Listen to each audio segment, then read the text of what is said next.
मिनश्शैतानिर्रजीम। बिस्मिल्लाहिर्रहमानिर्रहीम।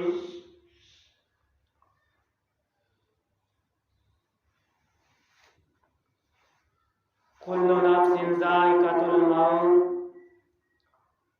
आमन्तु बिल्लाहि सदक़ल्लाहुल अज़ीम। इन्नल्लाहा व मलाइकतहु युसल्लूना अलन नबी। या अय्युहल्लज़ीना आमनू सल्लु अलैहि व सल्लिमू तस्लीमा।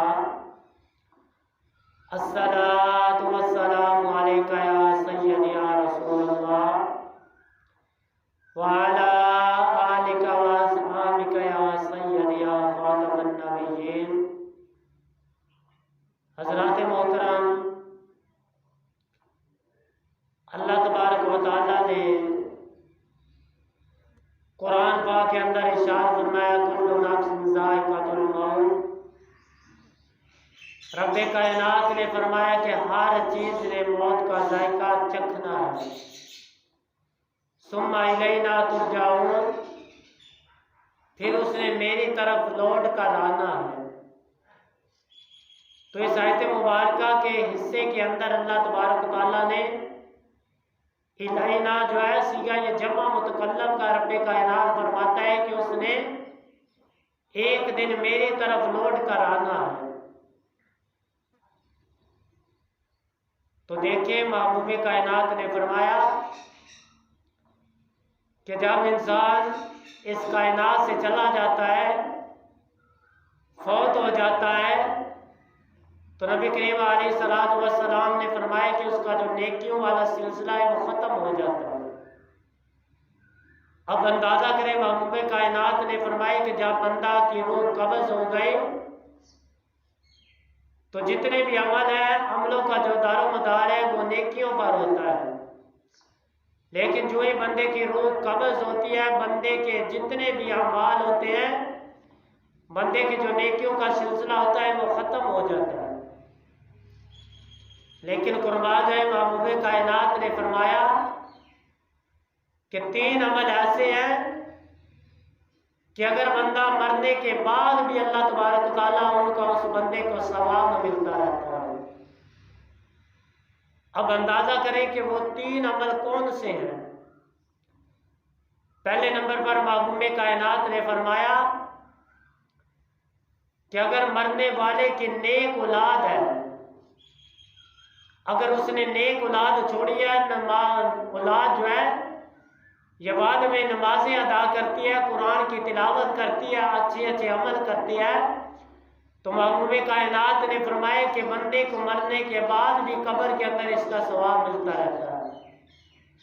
तो अब अंदाज़ा करें कि महबूब कायनात ने हमें बता दिया कि अगर वो नेक औलाद होगी, माँ बाप के लिए बख्शिश की दुआ करेगी, तो अल्लाह तबारक व तआला उसके बाप को जन्नत में उसके जो मर्तबे बुलंद करता जाएगा। तो इसी वजह से महबूब कायनात ने फरमाया कि नेक औलाद जो है ये माँ बाप के लिए बख्शिश का जरिया है। हाय ज़रा तवज्जो करना, हज़रत ईसा अलैहिस्सलातु वस्सलाम आप एक दफ़ा एक कब्रिस्तान में से गुजर रहे थे। आपने क्या देखा कि एक कब्र वाले को अज़ाब बेकब्र हो रहा है। आपने जब देखा तो गुजर गए। जब वापस फिर आए तो आप क्या देखते हैं कि जिसकी कब्र जन्नत के गढ़ों में गड़ा बनी हुई थी, अब जन्नत के बागों में बाग बनी हुई है। तो रब्बे कायनात की बारगाह में अर्ज़ के मौला क्या वजह है, इसके अंदर क्या हिकमत है। जब मैं पहले गुजरा इसकी कब्र जो है ये जहन्नम के गढ़ों में गड़ा बनी हुई थी, लेकिन अब गुजरा हूँ तो इसकी जो कब्र है ये जन्नत के बागों में बाग बनी हुई है। तो रब्बे कायनात ने फरमाया कि ऐसा इसके अंदर हैरान होने वाली बात नहीं है। अर्ज़ की मौला क्या वजह है, क्या हिकमत है। रब्बे कायनात ने फरमाया कि ऐसा जब ये बंदा फौत हुआ था, इसके बेबी की गोद के अंदर एक बच्चा था। आज जब वो बच्चा बड़ा हुआ तो कारी साहब के पास पढ़ने के लिए गया, तो जब कारी साहब ने कहा बेटा पढ़ बिस्मिल्लाहिर्रहमानिर्रहीम, तो इस छोटे बच्चे ने जब तोतली जुबान के अंदर मुझे रहमान कहा, मुझे रहीम कहा, तो मेरी इज्जत ने गवारा नहीं किया कि इसका बेटा जमीन पर बैठकर मुझे रहमान कहे, रहीम कहे और उसके बाप को मैं कब्र के अंदर आजाद हूँ। तो देखिए रब्बे कायनात ने फरमाया कि ऐसा जब इसके बच्चे ने बिस्मिल्लाह पढ़ी तो मेरी इज्जत ने गवारा नहीं किया कि इसका छोटा बच्चा बिस्मिल्लाह पढ़े, मुझे रहमान कहे, रहीम कहे और इसके बाप को मैं कब्र के अंदर आजाद हूँ। तो देखिए नेक औलाद होती है, ये माँ बाप के लिए बख्शिश का जरिया बन जाती है। तो इसी वजह से महबूब कायनात ने फरमाया नेक औलाद जब माँ बाप के लिए बख्शिश की दुआ करती है तो अल्लाह तबारक व तआला उसकी दुआ करने की बरकत की वजह से अल्लाह तबारक व तआला उसके दर्जे यहाँ बुलंद फरमाता जाता है। दूसरे नंबर पर महबूब कायनात ने फरमाया कि सदका जारिया, यानी अगर बंदा दुनिया में रहकर उसने क्या किया था, कोई मस्जिद बनवा देता है, कोई मदरसा बना देता है, किसी की बेटी की शादी के लिए अच्छा सदका खैरात कर देता है, तो नबी पाक अलैहिस्सलातु वस्सलाम ने फरमाया कि जब तक वो मस्जिद आबाद रहेंगे, मदरसा आबाद रहेंगे, तालिब इल्म उसके अंदर तालीम हासिल करते रहेंगे, तो अल्लाह तबारक व तआला उस मरने वाले को कब्र के अंदर भी इसका सवाब मिलता रहेगा। तो देखिए पता चला कि सदका जारिया जो है, जब बंदा किसी के लिए सदका जारिया करता है तो अल्लाह तबारक व तआला कब्र के अंदर भी उसको सवाब मिलता रहता है। और तीसरे नंबर पर महबूब कायनात ने फरमाया कि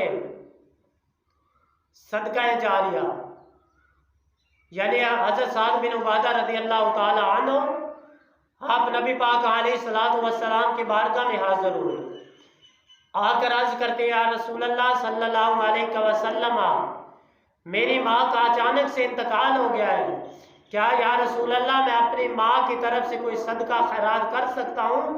तो नबी पाक अलैहिस्सलातु वस्सलाम ने फरमाया कि या साद बिन उबादा, तो इस तरह कर अपनी माँ के नाम से कुआं लगवा दे, जब तक लोग उस कुएं से शराब होते रहेंगे, पानी पीते रहेंगे, तो अल्लाह तबारक व तआला तेरी माँ को कब्र के अंदर भी उसका सवाब मिलता रहेगा। तो देखे पता चला कि अगर बंदा सदका जारिया करता है, कोई सदका कर देता है, कोई पानी का चश्मा लगवा देता है, कोई नलका लगवा देता है, तो अल्लाह तबारक व तआला मरने वाले को कब्र के अंदर भी उसका सवाब मिलता रहता है। तो तीसरे नंबर पर महबूब कायनात ने फरमाया कि इल्म नाफे है, यानी अगर मरने वाला कायनात के अंदर रहकर किसी को कुरान पढ़ना सिखा देता है, किसी को हदीस मुबारक सिखा देता है, किसी को नेक अमल सीधे रास्ते पर चलने की तलकीन फरमा देता है, किसी को सीधे रास्ते पर लगा देता है, तो महबूब कायनात ने फरमाया कि जब तक ये अमल चलता रहेगा, बच्चों को आगे पढ़ते रहेंगे, जिसने किसी को कुरान पढ़ाया होगा वो आगे किसी और को पढ़ाएगा। तो महबूब कायनात ने फरमाया कि जब तक ये सिलसिला चलता रहेगा, क़यामत तक अल्लाह तबारक व तआला उस बंदे को कब्र के अंदर भी इसका सवाब मिलता रहेगा।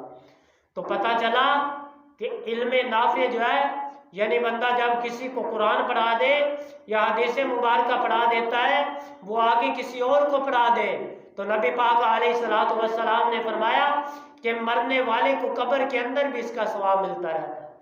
तो देखें कितनी फजीलत है इसकी। इसीलिए नबी पाक अलैहिस्सलातु वस्सलाम ने फरमाया कि 3 अमल ऐसे हैं कि मरने के बाद भी बंदे को, अगर आपकी नेक औलाद होगी तो कब्र की, जो आपकी जो कब्र है वो जन्नत के बागों में बाग बन जाएगी। जो आप दुनिया में रहकर सदका खैरात करते हो, इसका भी आपको कब्र के अंदर जब तक वो सदका खैरात चलता रहेगा, मस्जिद बनी जो आपने बनाई थी बनी रहेगी, कब्र के अंदर आपको सवाब मिलता रहेगा। और तीसरे नंबर पर जो इल्म नाफे है, यानी जो आपने किसी को इल्म पढ़ाया, कब्र के अंदर भी इसका आपको सवाब मिलता रहेगा। यानी अगर आपके नेक औलाद है, वो बाद में नमाजें अदा करती है, कुरान की तिलावत करती है, तो आपको कब्र के अंदर भी उसका सवाब मिलता रहेगा। तो आखिर में यही दुआ करते हैं कि अल्लाह खालिक़े कायनात हमें इन चीज़ों पर अमल करने की तौफीक अता फरमाए। वमा अलैना इल्लल बलाग।